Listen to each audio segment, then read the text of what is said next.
નમસ્કાર. FI BCom semester 1 company law કંપનીનો કાયદો 1.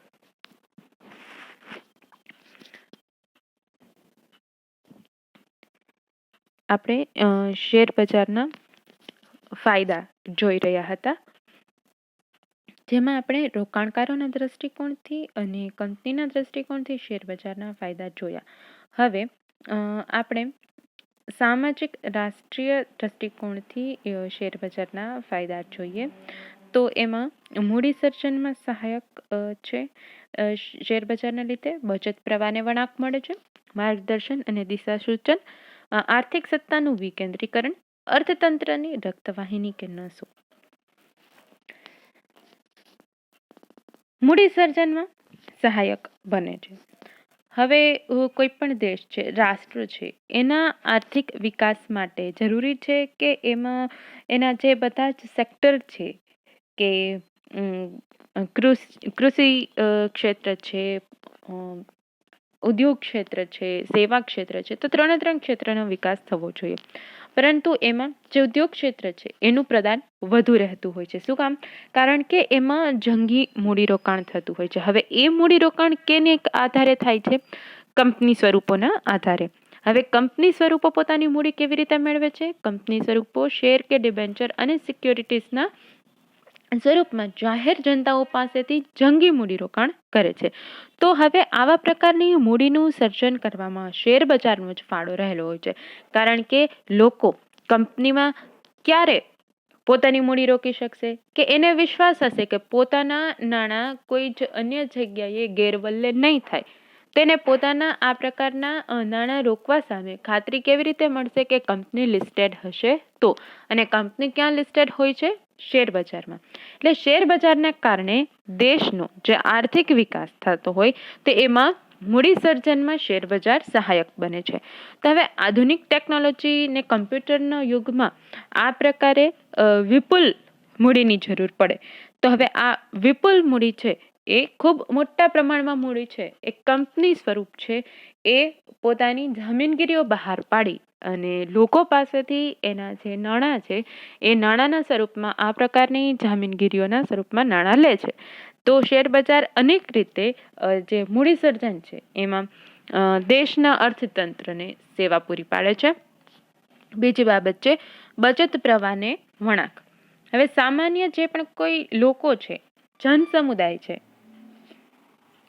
એ પોતાની બચત છે એ ઔદ્યોગિક પ્રવાહ તરફ વાળે તો એના માટે થઈ અને એની જે બચત છે એના ઉપર એને પ્રોપર વળતર તો મળવું જોઈએ છે ને, તો એ પોતાના નાણાં રોકશે. જો કોઈને વળતર નહીં મળતું હોય તો પોતે નાણાં નહીં રોકે. તો વળતર કેવી રીતે મળે છે? કે એને પોતાના જે નાણાં રોકેલા હોય એ નાણાં ઉપર, કે એટલે સિક્યોરિટીઝમાં રોકેલા હશે ને, શેર છે, ડિબેન્ચર છે, તો શેર ઉપર ડિવિડન્ડ મળે, ડિબેન્ચર ઉપર વ્યાજ મળે, તો આ એનું વળતર કહેવાય. તો એને આ પ્રકારના વળતર મૂડી વધારાના સ્વરૂપમાં મળતા હોય. એક તો એની મૂડી તો હોય જ છે રોકાયેલી, શેર તો એની મૂડી જ કહેવાશે કે જે કંપનીમાં એની પોતાની મૂડી તરીકે પડી હશે, અને એના ઉપર એને ડિવિડન્ડ મળે છે, તો એ એનો મૂડી વધારો કહેવાશે. તો એ મૂડી વધારો એને મળતો હોય છે, જેના કારણે થઈ અને લોકો એમાં પોતાનું નાણું રોકવા ઈચ્છે છે. તો આ કંપની પોતાના જે વિશાળ ઉત્પાદન યોજના માટે જે લોકોની બચતો છે એ કંપની સ્વરૂપમાં રોકી શકાય, એના માટે શેર બજાર છે એ અગત્યનો ભાગ ભજવે છે. માર્ગદર્શન અને દિશા સૂચન. હવે શેર બજાર છે એ ઔદ્યોગિક સાહસિકો એટલે કે જે કંપની ચલાવતા હશે, કંપનીના ઓનર, તો એને માર્ગદર્શન પણ પૂરું પાડે છે. કારણ કે શેર બજારમાં ઉદ્યોગનું જે વિકાસ કરવા માટે એને સ્કોપ મળે છે, તો એ તક મળતી હોય તો આવા ઉદ્યોગો છે એ નવા એકમ ઊભા કરવાની પ્રેરણા શેર બજારમાંથી એને મળી રહે છે. અને આવી રીતે ધીમે ધીમે જેમ મૂડીરોકાણ વધતું જાય છે, જેના કારણે થઈને દેશની આર્થિક સ્થિતિ સારી થતી જાય છે અને રાષ્ટ્રમાં, દેશમાં ઉત્પાદનના જે સાધનો છે તો એ ઔદ્યોગિક ક્ષેત્રના ઉત્પાદનના સાધનોમાં વધારો થવાથી એમાં દેશને પણ એ લાભદાયી નીવડે છે. ત્યારબાદ આર્થિક સત્તાનું વિકેન્દ્રીકરણ. હવે સૌ પ્રથમ તો વિકેન્દ્રીકરણ એટલે ધીમે ધીમે સત્તા છે એ વહેંચાતી જાય છે. તો આર્થિક સત્તાનું વિકેન્દ્રીકરણ આધુનિક સમયમાં નાના જે બચત કરતાઓ છે, એટલે કે જે પોતાની બચત જામીનગીરીઓમાં કરતા હોય એનું રોકાણ કરવાની જે સંખ્યા છે એ વધતી જાય છે. કારણ કે કંપની છે એ પોતે શેરના ભાવ કેવી રીતે રાખે છે કે ખૂબ ઓછી બચતવાળો વ્યક્તિ હોય એ પણ પોતે શેર ખરીદી શકે એ રીતે કંપની છે શેરના ભાવ રાખે છે. એટલે જે શેરમાં પોતાના નાણાં રોકતા હશે એવા રોકાણકારોની સંખ્યા ધીમે ધીમે વધતી જાય છે. તો જામીનગીરીનું જે ભરણું એટલે કે એનું જે મૂડી ભરવાની હોય તો એ ભરણા અનેક ગણા છલકાઈ જતા પણ જોવા મળતા હોય. ટૂંકમાં જેની લિમિટ હોય એનાથી ઘણી બધી વધારે મૂડી કંપની પાસે આવેલી હોય અને પછી કંપનીએ એમાંથી વહેંચણી કરવી પડતી હોય.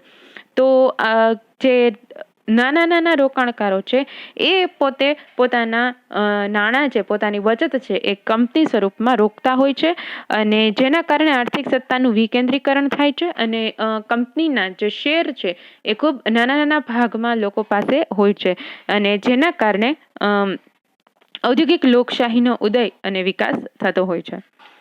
ત્યારબાદ છે અર્થતંત્રની રક્તવાહિની નસો. હવે જેમ કોઈ પણ વ્યક્તિ છે, માણસ છે, એના શરીરમાં જેટલું જ મહત્વ રક્તવાહિનીનું છે એટલું જ મહત્વ અર્થતંત્રમાં શેનું હોય છે? નાણાંનું. અને કોઈ પણ દેશના અર્થતંત્રમાં મોટા ભાગનું નાણું ક્યાંથી આવતું હોય છે? ઔદ્યોગિક ક્ષેત્રમાંથી, કારણ કે એમાં જંગી મૂડીરોકાણ ધરાવતી કંપનીઓ હોય છે અને આ મૂડીરોકાણ કંપની ક્યાંથી મેળવે છે? લોકો પાસેથી. કારણ કે એની જે મૂડી છે એ કેવી છે?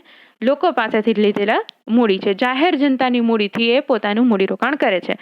તો એના કારણે થઈ અને શેર બજારે સામાજિક અને રાષ્ટ્રીય આર્થિક વિકાસને વેગ આપે છે અને એક જાહેર સંસ્થા છે, કારણ કે એમાં જાહેર જનતાની મૂડી રહેલી છે અને આવી સમાજની જે મહામૂલી બચત છે એને ઔદ્યોગિક રોકાણો તરફ અખંડ રીતે રાખે છે અને આ જે રોકાણોનો અને નાણાંનો જે પ્રવાહ છે એ સતત ફરતો રહે છે.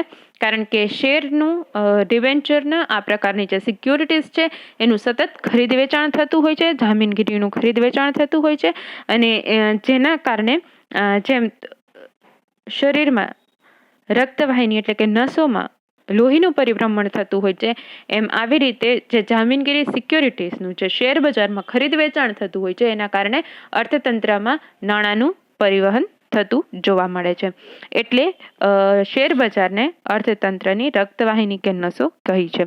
તો સામાજિક રાષ્ટ્રીય દ્રષ્ટિકોણથી એ મૂડી સર્જનમાં સહાય કરે છે, બચત પ્રવાહને વળાંક આપે છે, માર્ગદર્શન અને દિશા સૂચન કરે છે, આર્થિક સત્તાનું વિકેન્દ્રીકરણ કરે છે અને અર્થતંત્રની રક્તવાહિની કે નસો શેર બજારને કહેવામાં આવે છે. હવે આપણે જામીનગીરીના વ્યવહારોના વિવિધ પ્રકારો છે એ જોવાના છે. તો એના વિશે હવે પછી આપણે શેરબજારનું વ્યવસ્થા તંત્ર પણ જોવાનું છે, એના વિશે આપણે ચર્ચા કરીશું. Thank you.